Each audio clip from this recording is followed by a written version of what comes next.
और अब बात राजस्थान की। राजस्थान में राजनीतिक रण लगातार जारी है। राजस्थान के सीएम अशोक गहलोत और हटाए गए डिप्टी सीएम सचिन पायलट के बीच की खाई और गहरी होती नजर आ रही है। अशोक गहलोत ने सचिन पर अब तक का सबसे बड़ा हमला किया है, गंभीर आरोप लगाए हैं।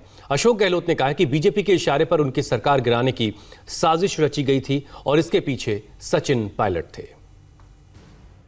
हमारे कुछ साथी बीजेपी के ट्रैप में फंस करके हॉर्स ट्रेडिंग की गई है। हमारे पास प्रूफ है। कितने करोड़ मिलेंगे आपको पहले फेज में? पहली किस्त कितनी मिलेगी आपको? सेकंड कितनी मिलेगी आपको? डिप्टी सीएम हो, पीसीसी प्रेसिडेंट हो, वो खुद ही डील करे अगर मान लो मुझसे।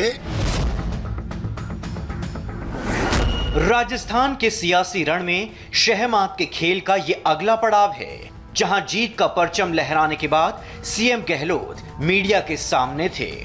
विधायकों का फुल सपोर्ट मिला। आला कमान ने भी जब पीठ थपथपा दी तो उत्साह से भरे सीएम गहलोत ने पहली बार सचिन पायलट पर डायरेक्ट हमला बोला। आरोप लगाया कि उनकी सरकार को गिराने की साजिश रची जा रही थी और ये साजिश अभी नहीं, कई महीनों से हो रही थी। हमारे कुछ साथी बीजेपी के ट्रैप में फंस करके हॉर्स ट्रेडिंग की गई है। हमारे पास प्रूफ है। कितने करोड़ मिलेंगे आपको पहले फेज में? पहली किस्त कितनी मिलेगी आपको? सेकंड कितनी मिलेगी आपको? डिप्टी सीएम हो, पीसीसी प्रेसिडेंट हो, वो खुद ही डील करे अगर मान लो मुझसे।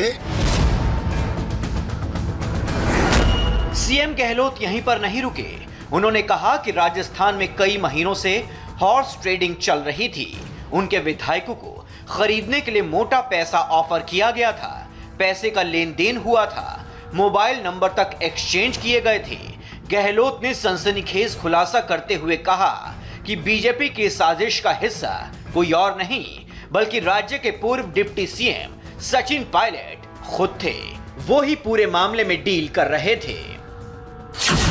हमारे कुछ साथी बीजेपी के ट्रैप में फंस करके अति महत्वाकांक्षी बन करके हॉर्स ट्रेडिंग करना, पैसे की डील करो, उनके साथ में लेन देन करो। कितने करोड़ मिलेंगे आपको पहले फेज में? पहली किस्त कितनी मिलेगी आपको? सेकंड कितनी मिलेगी आपको? टेलीफोन नंबर दीजिए, आप नाम दीजिए आदमी का जो डिलीवरी लेगा, आपका डिलीवरी लेगा। हॉर्स ट्रेडिंग की गई है। हमारे पास प्रूफ है। डिप्टी सीएम हो, पीसीसी प्रेसिडेंट हो, वो खुद ही डील करे अगर मान लो मुझसे। मोबाइल नंबर दीजिए हमें, नाम दीजिए हमें। षड्यंत्र में शामिल हो वो सफाई दे रहे हैं। नहीं, हमारे यहाँ कोई हॉर्स ट्रेडिंग नहीं हो रही थी। अरे तुम तो खुद ही षड्यंत्र में शामिल थे, तुम क्या सफाई दे रहे हो? गहलोत दावा कर रहे हैं कि वो जो बोल रहे हैं, सचिन पायलट पर जो गंभीर आरोप लगा रहे हैं, उनके पास इसके पुख्ता सबूत हैं। गहलोत ने कहा कि विधायकों की हॉर्स ट्रेडिंग की कोशिश राज्यसभा चुनाव के वक्त भी की गई थी, जिसकी वजह से उन्हें कांग्रेस विधायकों को 10 दिन के लिए होटल में रखना पड़ा था। गहलोत ने कहा कि अगर कांग्रेस अपने विधायकों को होटल में नहीं रखती तो जो खेल अब हुआ है वो पहले ही हो जाता। गहलोत ने कहा कि कांग्रेस के पुराने नेताओं ने दशकों तक मेहनत की है, तभी तो वो आज भी राजनीति में जिंदा हैं। गहलोत ने कहा कि अच्छी अंग्रेजी बोलने और अच्छी पर्सनैलिटी से कुछ नहीं होता, पार्टी और देश के लिए कमिटमेंट भी होना चाहिए। 40 साल जो आज लीडरशिप है देश के अंदर, हम लोगों की 40 साल पहले की, उनकी खूब रगड़ाई हुई थी यूथ कांग्रेस में, एनएसयू में। 40 साल के बाद में हम जिंदा हैं। कोई पीसीसी प्रेसिडेंट, कोई चीफ मिनिस्टर, कोई एआईसीसी महामंत्री और कोई आपका केंद्रीय मंत्री बने। ये नई पीढ़ी जो आई है, जिसके बारे में हम कहते हैं हम उनको पसंद नहीं करते, बिल्कुल गलत है। राहुल गांधी पसंद करता है, सोनिया गांधी पसंद करती है, अशोक गहलोत पसंद करता है। मैंने कहा इनकी रगड़ाई नहीं हुई थी, इसलिए आज तकलीफ होती है। ये समझ नहीं पा रहे, इनको केंद्रीय मंत्री बन गए, पीसीसी अध्यक्ष बन गए। अगर रगड़ी होती तो और अच्छा ढंग से काम करते थे। कोई अच्छा इंग्लिश हिंदी बोलना, अच्छी बाइट देना, वो सब कुछ नहीं होता है। अच्छे हैंडसम पर्सन होना सब कुछ नहीं होता है। सोने की छुरी पेट में खाने के लिए नहीं होती है। अशोक गहलोत सचिन पायलट पर गंभीर आरोप लगा रहे हैं, लेकिन दूसरी तरफ राजस्थान विधानसभा स्पीकर सीपी जोशी ने सचिन पायलट को आरोपों के आधार पर नोटिस भेजा है। पायलट को शुक्रवार तक आरोपों पर जवाब देना है। जवाब नहीं देने पर या जवाब से स्पीकर के संतुष्ट नहीं होने पर पायलट की सदस्यता खतरे में पड़ सकती है।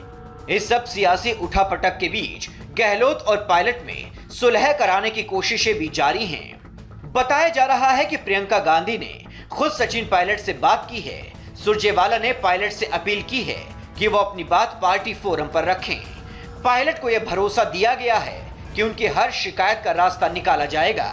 इससे पहले पायलट की तरफ से साफ किया गया था कि वो बीजेपी में शामिल नहीं हो रहे हैं। इसी बीच अशोक गहलोत को भी समझाया गया है कि वो पायलट के खिलाफ बयानबाजी ना करें। पहली बार ऐसा होगा कि इतना एग्रेसिव मोड में अशोक गहलोत ने साफ कहा कि हॉर्स ट्रेडिंग में जो पूरी अहम भूमिका है वो सचिन पायलट की है। राज्यसभा चुनाव में जो बाड़ेबंदी इसीलिए की गई थी, नहीं तो 2 बजे रात को विधायक चले जाते। बीजेपी से लगातार सचिन पायलट बात कर रहे थे। ये पूरा घटनाक्रम रहा, बातचीत करते रहे और जैसे ही आगे बढ़े वैसे ही पूरा कारकेड अशोक गहलोत का रुक गया। बीच सड़क पर 15 मिनट तक अशोक गहलोत बातचीत कर रहे थे क्योंकि आलाकमान से तुरंत फोन आया और ठीक वैसे ही उसी रफ्तार से उन्होंने गाड़ी मोड़ी, होटल के अंदर गए और आधे घंटे में सुरजेवाला आकर प्रेस कॉन्फ्रेंस करते हैं। और ठीक वैसे ही उसी रफ्तार से उन्होंने गाड़ी मोड़ी, होटल के अंदर गए और आधे घंटे में सुरजेवाला आकर प्रेस कॉन्फ्रेंस करते हैं कि भारी मन से हमें कहना पड़ रहा है कि सचिन पायलट के ऊपर इस तरीके की कार्रवाई की है